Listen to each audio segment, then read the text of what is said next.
Está con nosotros Roberto Medina Reyes. Roberto, bienvenido, ¿cómo estás? Buenas tardes, Miralba, Roberto y Pinky. Súper contento de estar de nuevo con ustedes. Gracias, Roberto.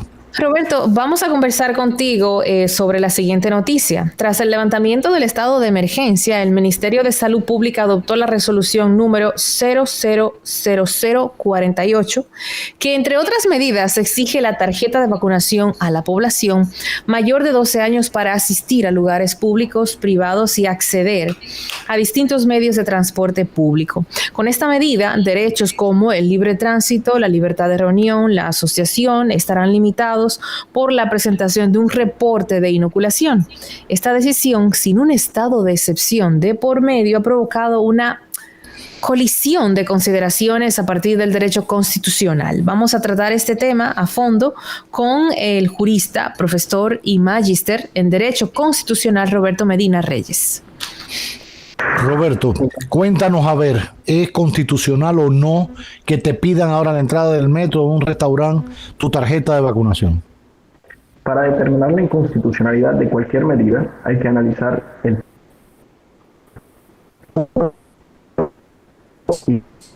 Ah, caramba, perdimos ahí la... Parece que estamos teniendo se está frizando, sí. Entonces, lo primero que tenemos que señalar es que los derechos fundamentales no son absolutos. La comunicación, la perdimos ahí. Roberto, nos escucha ahora. ¿Me escuchan? Sí, ahora sí. Retomamos entonces. Miralba hacía referencia a las nuevas medidas tomadas por salud pública, etcétera.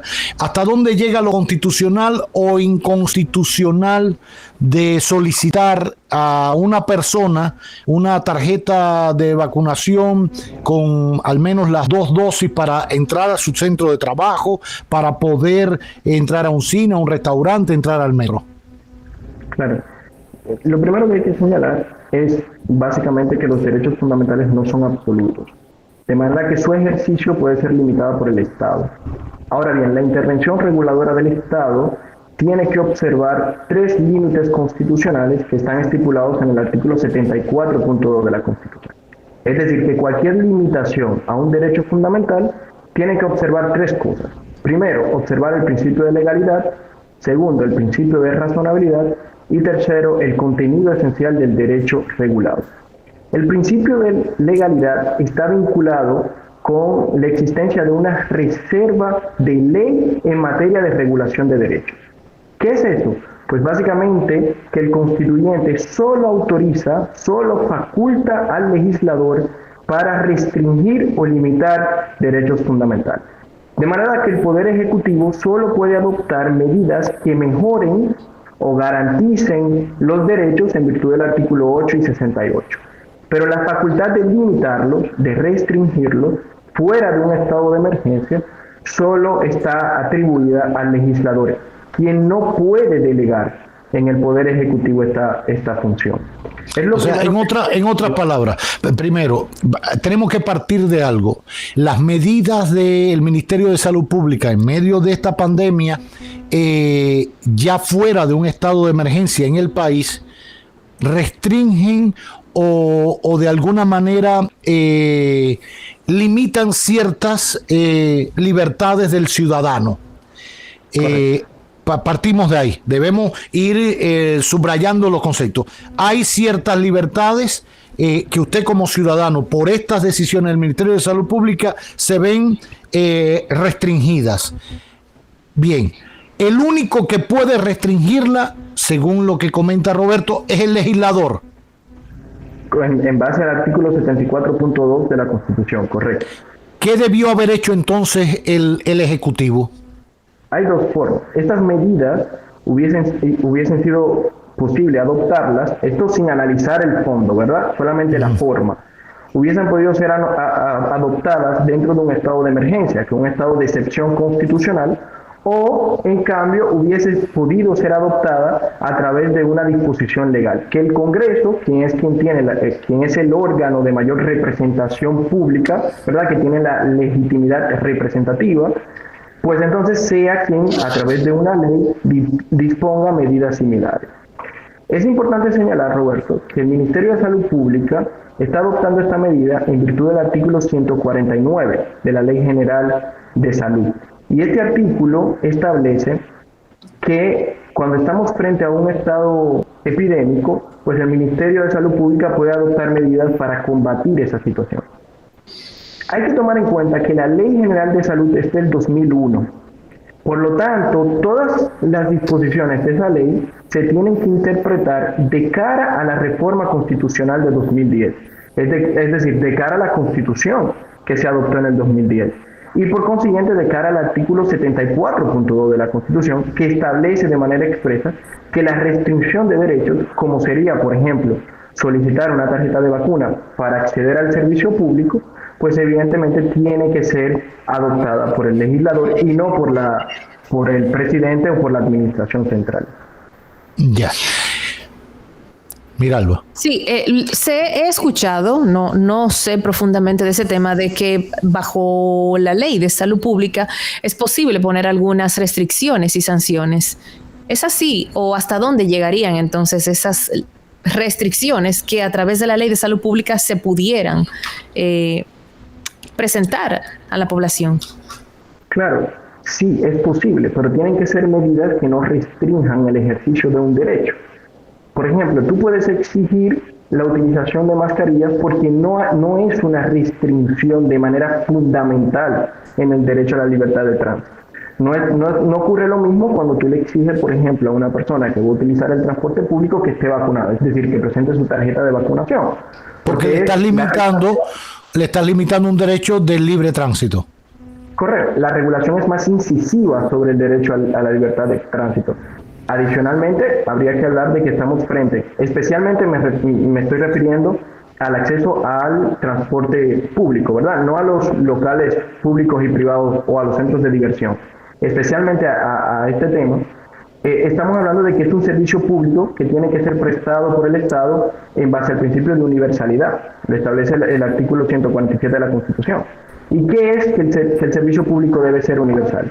Que el Estado debe garantizar el acceso a ese servicio a todas las personas, independientemente de sus situaciones o circunstancias particulares. Por lo tanto, la tarjeta de vacuna no puede ser, no debería ser, a mi juicio, un elemento para poder restringir o cesar casi de forma absoluta el acceso a un servicio público o a un derecho de esa naturaleza. Ahora, en el caso del acceso a tu puesto de trabajo, viéndolo en una empresa privada, no lo estoy viendo en personal que trabaja en oficinas públicas, pero en una empresa privada, ¿eso limita algún derecho? ¿Se viola algo imponiéndole al empresario que debe exigirle a su empleado presentar la tarjeta de vacunación para poder entrar a esas edificaciones y laborar junto al resto de sus compañeros? Bueno, eso ha sido un tema bastante interesante. Y eso por varias razones. Una de ellas es que el Código Laboral establece que si el empleado pone en riesgo, ¿verdad?, la salud o la seguridad de las demás personas, pues eso es una causa o podría ser una causa incluso de despido.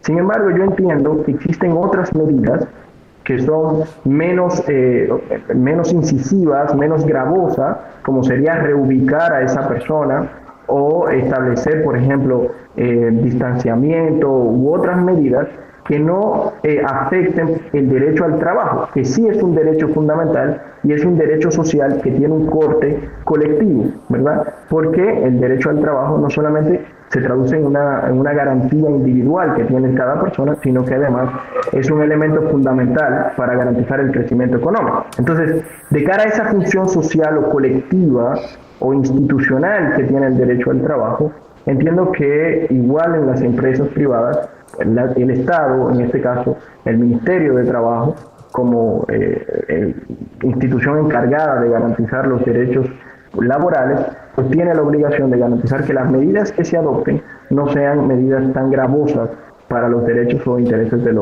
los empleados.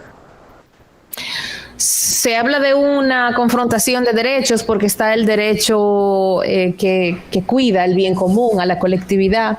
Y me gusta siempre utilizar un ejemplo muy cotidiano, que es el tema del semáforo. Pudiéramos decir que en algún momento el semáforo viola mi derecho de circulación individual, pero el semáforo está ahí para cuidar a los demás a la vez que a cuidarme a mí. Entonces, ¿hasta qué punto? No, y escúchame que te interrumpa, Sí. Para organizarnos como sociedad, Claro. La sociedad tiene que tener, para ser sociedad, para convertirnos en ciudadanos. Sentido de comunidad. Exacto, y eso nos obliga a tener deberes y derechos, por un lado, y segundo, vivir con ciertos límites, porque si no todo el mundo hiciera lo que le da la gana. Y ese es no el caos. puede ser así, porque si no es el caos. Entonces, tiene que haber normas. Y, por ejemplo, existe la norma del semáforo: luz roja para pararse, amarilla para aminorar y verde para usted darle para allá. Si esas normas no se hubiesen puesto, esto fuera un caos, el muerto estuviera aquí por pipa. Porque si todavía existen y la gente se mata porque no respeta las señales, son normas que el ciudadano, siempre he dicho que el ciudadano es una categoría superior al hombre, porque el hombre es el animal que somos, el ciudadano es otra categoría porque nos refiere como un ente en sociedad. Decidió que esa fuera una de las normas. Si el ciudadano decide ahora que esto puede ser de manera transitoria, una manera de evitar contagio, de ver, no debería ser aceptado. Estoy de acuerdo con que nosotros renunciamos a parte de nuestra libertad para garantizar el bienestar colectivo cuando decidimos crear el Estado, cuando decidimos formar ese contrato social al que habla Rousseau, un contrato en el cual se establecen cuáles son los elementos que garantizan el interés general. El tema es que hay dos aspectos que se deben tomar en cuenta. Primero, el procedimiento. Por ejemplo, en ese ejemplo sobre las infracciones de tránsito, especialmente el semáforo, eso está estipulado de manera expresa en una disposición legal. Es decir, que ha sido el legislador que ha establecido de manera expresa que si usted se ve en rojo, usted comete una infracción de tránsito que es susceptible de imposición de una sanción. ¿Y por qué es importante que sea el legislador? Porque a veces quizá pensamos, bueno, pero que eso es lo menos importante, que sea el legislador o que sea el presidente o la administración central. Eso es fundamental, y ya lo ha dicho la Corte Interamericana de Derechos Humanos, porque evita que la regulación y la limitación de los derechos estén condicionados al poder político y que se exija que sea el órgano de mayor representación política, de mayor representación pública, que sea quien adopte la medida. Cuando los legisladores discuten un proyecto de ley, no solamente se escucha la voz de la mayoría, sino también de la minoría, de aquellos que en ese momento o quizás no son gobierno o quizás no son mayoría para tomar una decisión política, pero que su opinión es importante. Por eso el legislador es la mayor representación de o representa el mayor órgano de debate democrático, de pluralismo político, de pluralismo democrático, y eso es lo que justamente justifica, lo ha dicho la Corte, que sea el legislador y no el presidente que pueda adoptar una medida de esa naturaleza. Y el segundo aspecto que es importante tomar en cuenta es sobre todo la razonabilidad de la medida. Efectivamente, hay que tomar medidas que garanticen el bienestar colectivo, pero esas medidas deben ser razonables. Y la razonabilidad está vinculada con tres aspectos fundamentales. Primero, la idoneidad. Segundo, la necesidad. Y tercero, la proporcionalidad en sentido estricto. ¿Qué establecen estos elementos? Primero, la medida es idónea para garantizar la finalidad. Imaginémonos que sí, es necesario. Para garantizar la seguridad y el bienestar colectivo, debemos de exigir tarjeta de vacunación. El segundo elemento es si es necesario, es decir, si es la medida menos gravosa para nosotros poder garantizar ese derecho.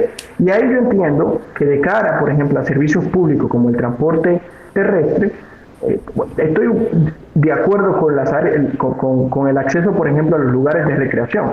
Pero en el caso del servicio público de transporte terrestre, que es fundamental para el desarrollo de otros derechos, yo entiendo que hay otras medidas menos lesivas al derecho a la libertad de tránsito. Y por lo tanto, como existen medidas menos lesivas, entonces esta medida sería irrazonable y por consiguiente sería contraria al artículo 74.2 de la Constitución.